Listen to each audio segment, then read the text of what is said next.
I, soon 16, don't get to celebrate my birthday every year because my parents can't afford it. I got myself a summer job months ago and saved money for my sweet 16 birthday since my parents won't be doing anything for me this year either. My birthday is next week. Yesterday I discovered that mom searched my room and took the $120 I saved and hid under my bed like she always does. I called her and she said she was keeping it safe and we'll talk after she get home since she and dad and my autistic 14 years old sister were out. I waited till they got back and my sister started yelling cheerfully telling me to look at the new sneakers my parents got her. I asked mom for my money but she said she spent it on new sneakers for my sister. I was like, what? My dad said my sister saw, liked, and wanted the sneakers, but they didn't have money to buy it and stop her from having a meltdown in the middle of the store and refusing to leave the store without them. I angrily told them that money was saved for my upcoming birthday party. He promised he'll pay me back next month and I can have my birthday party and invite friends over. I told him my birthday isn't next month. My friends will laugh if I tell them I postponed it. He replied that I should reconsider who I'm friends with then. He has a short temper and I obviously pushed him to his limit when I said no and kept asking them to return the sneakers. He loudly said no. And I lost it and said that they are both thieves and I hate them both for stealing my money and ruining yet another birthday for me. He yelled at me and said, no, you are getting on my last nerve and I ain't going to take your crap no more. No birthday party for you, pointing at me with his finger. Not next week, not next month cause of what you just said. And you're goddamn grounded now. Get the hell out my face and stay gone till I tell you otherwise. Mom just looked at me sternly approving of his message. I ran upstairs and dad shouted after me that I was way out of line and need to be taught some manners for calling them thieves to their face. I'm grounded now for calling them that. I didn't get my money back, but did get called an overprivileged spoiled brat for having little to no consideration for my sister's struggle and acting so selfishly and throwing a 3-year-old tantrum over a party that they are no longer allowing me to have because I called them thieves. Am I the idiot? Not the idiot. Amazing how they set up this whole confrontation so that they could get mad and then take both your money and not give you a birthday party. You need to find a better place to keep your money from your job. Most minors can't get a bank account without having their parents sign for it, so that is out of the question. But if you know of an adult that you trust, they can get a bank account and give you access to it with a card that you keep the PIN number to. They are thieves. Do you have other family you can speak to? Even a school therapist or counselor? Hide your money elsewhere. Someone you trust to hold on to it. Hey Nana, mom and dad keep stealing my money, not replacing it, and telling me I'm a spoiled brat for asking for it back. Can you please look after it for me, and am I able to stay with you? I'm scared to be home due to how dad reacts. Would keep your money safe, and then someone else can guilt them and intervene on your behalf. Try to find a new place to hide your money at the very least. These are the kinds of parents you don't talk to again as soon as you can get out. No consideration for your sister. That's rich. You weren't out with them. You just wanted your hard-earned money, not to be spent without your knowledge or consent. Crazy concept. Your parents can't use your autistic sister as an excuse like that.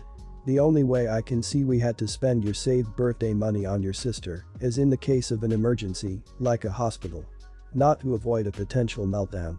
Really makes it sound like they are unprepared to care for your sister too, if a meltdown is an emergency worth screwing over their other daughter. My 19, mom and brother passed away last year. My dad remarried a few months ago. His wife and I don't get along at all. Since she and her kids, they're 16 and 21, moved in, things have been quite tense. She cooks a bunch of food my siblings, 13 and 14, doesn't like. She tries to force my siblings to bond with her, and they don't have any interest in that mother and child bond. She has overstepped several times trying to correct my sister about her period.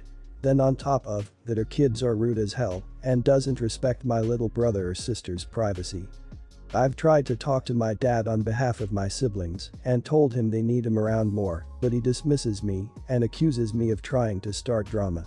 Lately, my dad's wife has been adamant on us eating dinner together on weekends. I reminded her of the foods my siblings don't like and put the list on the refrigerator. She insisted they'd eat dinner, no matter what food she cooked. It's not a huge list, but none of us eat onions, shrimp, tomatoes, and garlic. My sister doesn't like chicken and my brother doesn't like fish. Anyways, for dinner she cooked onion fish soup. My sister snapped me a picture of it while I was at work and it was big chunks of fish in a bowl topped with a crap load of onions. I called my dad and told him she not only made something that my brother wouldn't eat a day in his life, but put an unnecessary amount of onions in it too. He got annoyed and said she probably forgot and told me he had to go, then hung up. When I did get home, both my brother and sister was still sitting at the table with their bowls in front of them. I asked why they were still there and my brother said she told them if they got up they'd be grounded. I asked dad's wife why she cooked something she knew they wouldn't eat and she said because they have to grow out of it. Here's where I was called an idiot. I gave them cereal to eat instead of making them sit at the table and she blew up. She started going off on me, telling me I wasn't their mother. When my dad got home she told him how I walked all over her and disrespected her cooking. My dad is mad that I didn't force my siblings to eat what she cooked and wants me to make it up to her, and I told him I wouldn't. Am I the idiot? So sorry you're going through this. You're not the idiot at all. Sounds like your dad is hiding from his grief and problems with this horrible woman. After you've suffered such a tragic loss. She is not your sibling's mother and needs to back the hell down. What kids want to eat onion fish soup? I'm an adult and it sounds awful. How spiteful when these are grieving children. Huge virtual hugs. Well done for being the light for your siblings, that must be really hard. I hope you have a nice friend to support you. Seems like she went out of her way to make something they wouldn't like.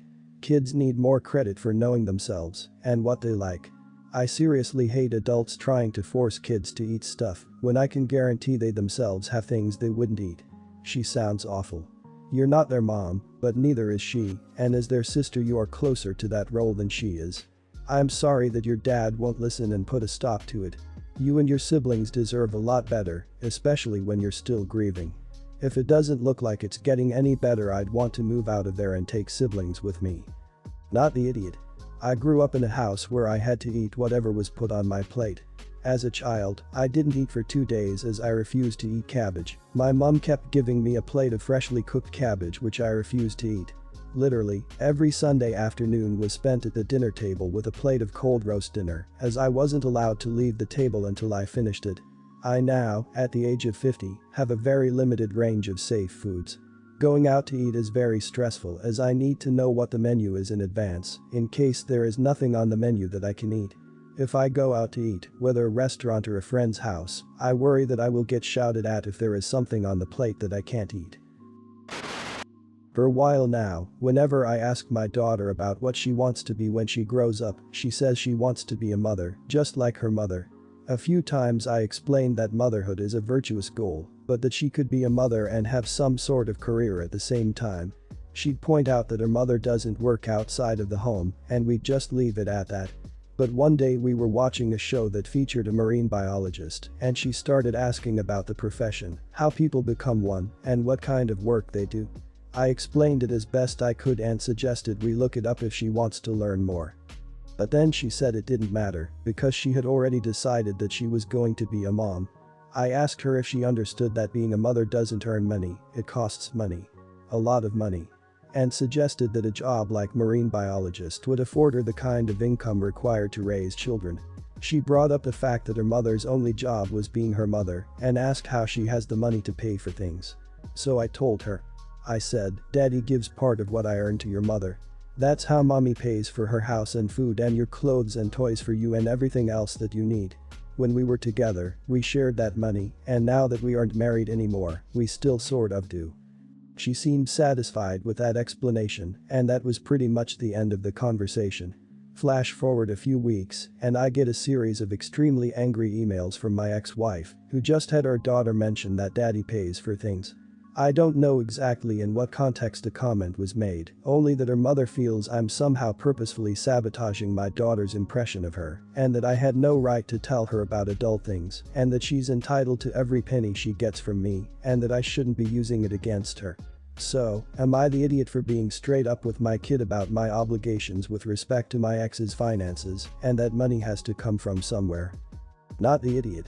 That was a very sweet kid-friendly way to explain the situation. At 8, kids already know about the concept of money, but they rely on the examples in their lives to understand it. She asked you how her mom could just be a mom, and you said that you share it, something else she's had to learn to do. I wonder if your ex was angry because of how your daughter brought it up, her paraphrasing, context, tone of voice, etc., or because of what she thinks you said. If a kid asked me this, I would ask them more questions about what they mean. What does she like to do that her mom does?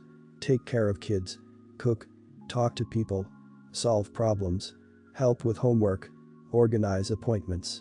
These kinds of questions could help your daughter understand that the labor her mom performs in the home is actual work, even though it's unpaid, and that she will get to explore different career choices in her life, and if she also enjoys childcare or teaching, or caring for people when they are ill, or solving problems quickly, or designing a home, or balancing a budget or 10,000 other things moms do, there are lots of careers she can explore where she will get paid to do that labor.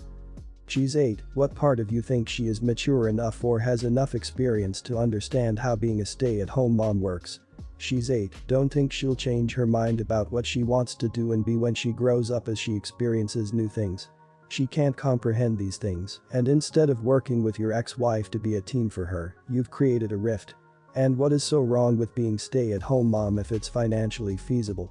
Do you even understand part of what it means to be able to not only take care of a household, but then also teach and raise a child? I could go off on an early childhood tangent here.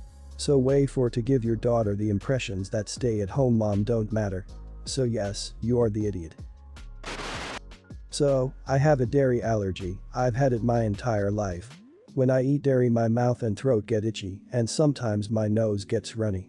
I guess when I was a baby my parents gave me cheese, and I kept itching my eyes, they took me to the pediatrician, and he determined I had a dairy allergy.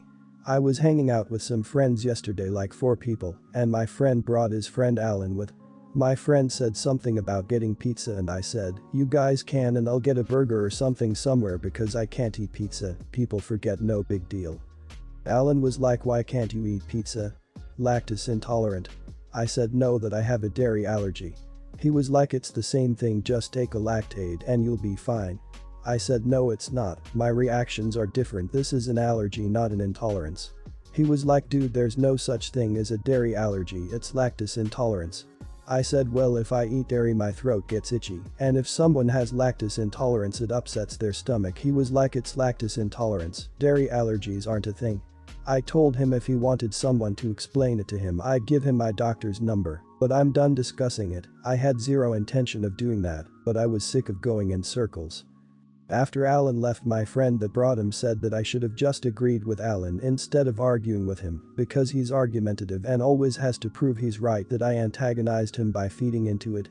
Am I the idiot? Should I have just said sure and let it go? Not the idiot. How could you be the idiot? Not playing games with your health condition. For not saying, oh, you just be right. The condition I've lived with my whole life doesn't exist. All your friends, on the other hand, were idiots. You aren't the one who picked a fight. You ended it, but you didn't pursue or initiate this. Alan is the one who decided what someone else is eating is somehow his problem. He's the one who felt the need to speak on subjects he knows nothing about. He's the one who felt the need to mansplain your own condition to you. Alan is the one who refused to back off and accept any answer, apart from the one he pulled out of his butt. I got to the line about take a Lactaid and you are fine. First off, it is not 100% proven to work on everyone. Even the box says the statements haven't been evaluated by the FDA. My lactose intolerance is bad with things like cream, milk, yogurt, and ice cream. I can still have cheese, thankfully. The Lactaid only helps for accidental exposure. If I try ice cream or a milkshake I will get very sick. So him saying that makes him an idiot. I would be like, I hope you have fun cleaning up the mess I make in your bathroom. Your thought situation is deadly. Screw that. Not the idiot. He's wrong. Dairy allergies are real. It's not the same thing. And if your throat gets itchy when you consume dairy, you're at risk of anaphylactic shock, which can kill you. That's not something a Lactaid is going to solve. Alan was being ignorant when you were just trying to explain your allergy to him. Not your fault for explaining the difference between what seems to be a life-threatening allergy and an upset stomach. Alan is the idiot. So, my 40 wife, 34, is, in her words, a furball. She is very fair-skinned and has very thin and dark body hair all over. Partially due to genetics and partially due to a hormone issue. She was teased horribly through her life for it, and it caused a ton of mental anguish for her. Her skin is also super sensitive, so shaving caused horrible rashes. She used to spend hours shaving, waxing, using chemicals, etc. As she got older she became more comfortable in her own skin and she just goes fairly natural now, which I will admit, as she will, is pretty fuzzy. We joke about it and she will joke about it with close friends as well. It is kind of her way of taking her power back over it. We were at a friend's, Kelly 36, for game night last week and after the girls wanted to get in the hot tub. My wife asked Kelly to borrow some shorts and a tank top. She hadn't shaved her legs in months, and when she came out Kelly's new boyfriend, Chad mid-30s, started laughing and said, "Damn. You're hairier than a freaking man, what the hell?" Then started laughing.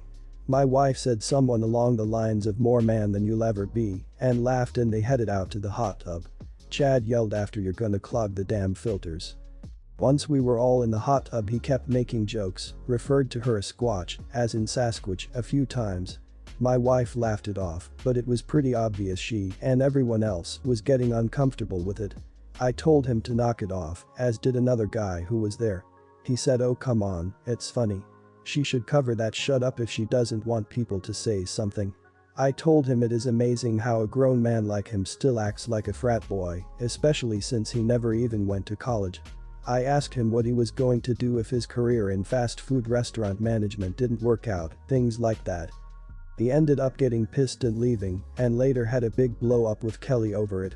Kelly thinks I should have let it slide because my wife doesn't let things like that get to her, but that is after years of therapy and body image issues. Shaving is actually pretty triggering to her, which is part of why she doesn't. Kelly also has always been one of those types who will keep around idiots because she is desperate to get married and start a family. Am I the idiot for causing an argument between friend and her new boyfriend? Not the idiot. Classic case of don't dish it out if you can't take it yourself. This dude doesn't even know your wife like a close friend is mentioned in your post and proceeds to repeatedly insult, tease, and call your wife degrading and horrible names because it's funny. And even when one of his hosts and another guest tell him to knock it off, he doubles down on his inexcusable behavior. He can pull his head out of his butt and learn that he'd better be prepared to have people make fun of him if he's gonna keep on making fun of others, especially when it's clear nobody else finds it amusing or funny. Kelly should have told her boyfriend to knock it off. Once as a joke. But to continue to make fun of someone's appearance in front of a group and to keep it up after others have said to knock it off shows that guy is the idiot and his girl should have stood up for your wife. If my boyfriend was teasing one of my friends after being told to stop, I would intervene. Instead, both Kelly and her guy were oblivious to social cues and made their guests uncomfortable. It's rude. You were sticking up for your woman. Your wife shouldn't have to put up with any of it, but like being short or tall, comments happen and she has done a great job trying to deal with rude people. I'm all for snappy comebacks. When he kept going, the host should have called him into another room and told him to shut up or get out. It was awesome that someone else stood up for your wife as well. The host failed too, and so you did what was necessary. If she had stood up for your wife, the rest would not have been necessary. It's solely the host's fault.